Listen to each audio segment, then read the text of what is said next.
BookTube. Welcome to Lizzie Faye Loves Books.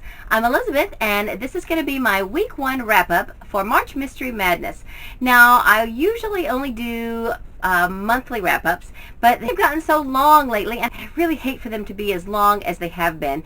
So I thought, especially during March Mystery Madness, I might go ahead and just do a weekly wrap-up so that I can tell you what I'm reading and what I plan to read, and I might just continue doing that throughout the rest of the year, because I think it'll be a lot quicker to edit the videos and a lot quicker to film.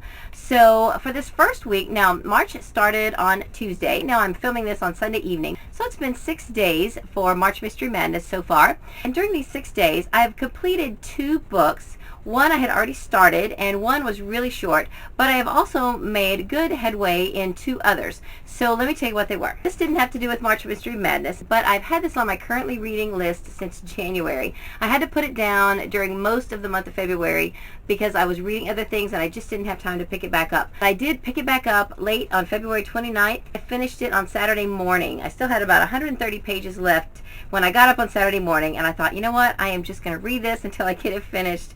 I really did enjoy the book. I'm not going to rave about it like I've heard a lot of people do, because I did have a couple of issues with it that made it not as easy of a read as it might have been for other people.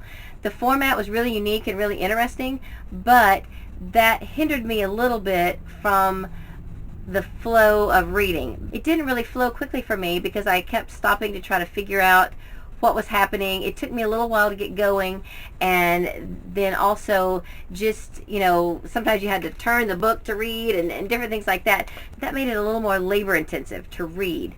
And then the other issue I had, okay, you guys are going to be like, wow, we really can't win with you. But, okay, let me just mention the language in this.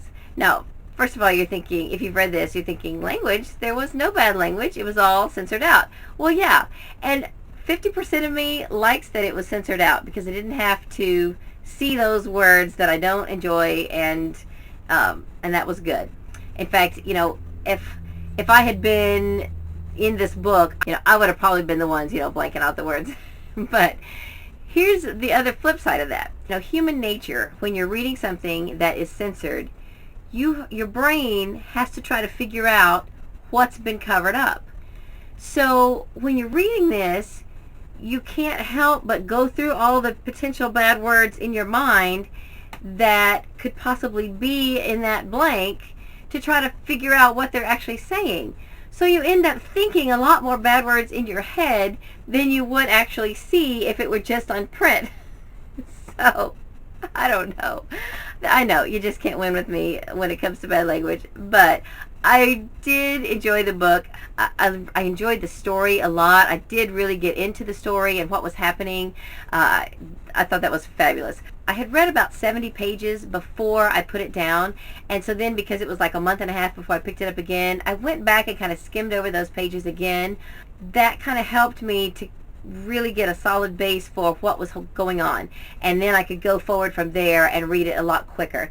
So I really did enjoy the book. I thought it was a lot of fun, and I definitely will continue the series when the next one comes out. I do want to see what happens next. Okay, now, so on to the mysteries. Now, after I finished that, I thought that the next print book I picked up was going to be Murder by the Slice by Livia J. Washburn. This meets the challenge of a food, craft, or hobby cozy mystery. But in my car, I'm currently listening to The Blessing Way by Tony Hillerman, which has the theme of Native American folklore and witchcraft. That started me thinking about another series that I had wanted to read by Thomas Perry. These are the Jane Whitefield novels. This first one is called Vanishing Act. And I had listened to the third one of those on audio a couple years back, and at that time I went back and looked to see if our library had it on audio, and they didn't, and I wasn't really for whatever reason, I didn't want to read the physical book at that point, and so I just never got around to starting that series from the beginning.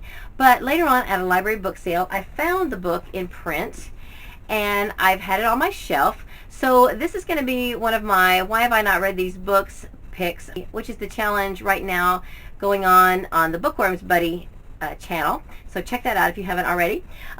So I started thinking about this book, and I thought, I wonder if our library ever got that on audio. Well, they don't, But I noticed that they have the second book on cassette, which is what works in my car.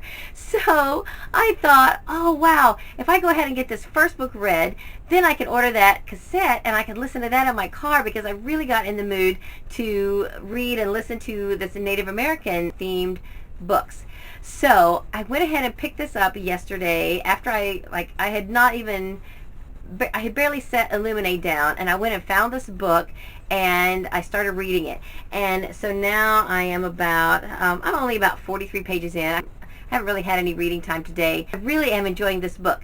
So it's not really technically a mystery, but it is a suspense thriller, which to me, that is all of that goes together. It's a crime novel, definitely. So, it definitely fits this month, and I am excited to read it because it has been sitting on my shelf for a long time, probably a year or more, and I had wanted to get back into this series. So now, I have also met one of the other challenges. I listened to Agatha Christie's 13 at Dinner. This book also goes by another name, and I can't think right this minute what it is, but I'll type it out and put it down below, so you may be familiar with it by another name. But this is a BBC Radio Presents production, and it's like a radio theater production. It was only 2 tapes long, so it was very short.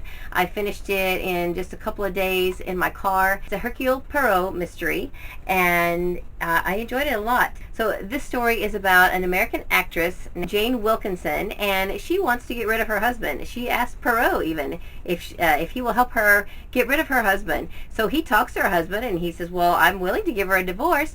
Meanwhile, he gets murdered. So, the obvious choice would be her. Well, she had the motive, but really she didn't have a motive because he was going to give her a divorce.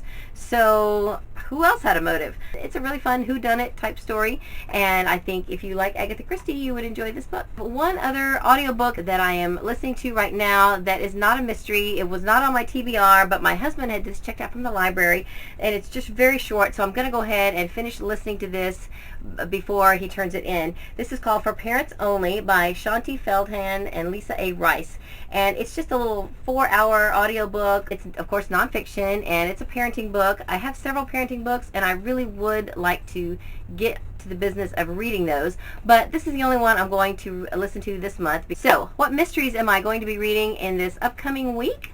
Well, I am definitely going to finish The Vanishing Act, and then I will probably then go back to Murder by the Slice. And in my car, I'm almost done with The Blessing Way. I am on the 4th tape out of 5, and I may look and see if any of our libraries have any more of these, because this is really good. I'm enjoying this a lot. But I do have a couple of others on audio that are on cassette that will work in my car, so one of those from my TBR I will pick up.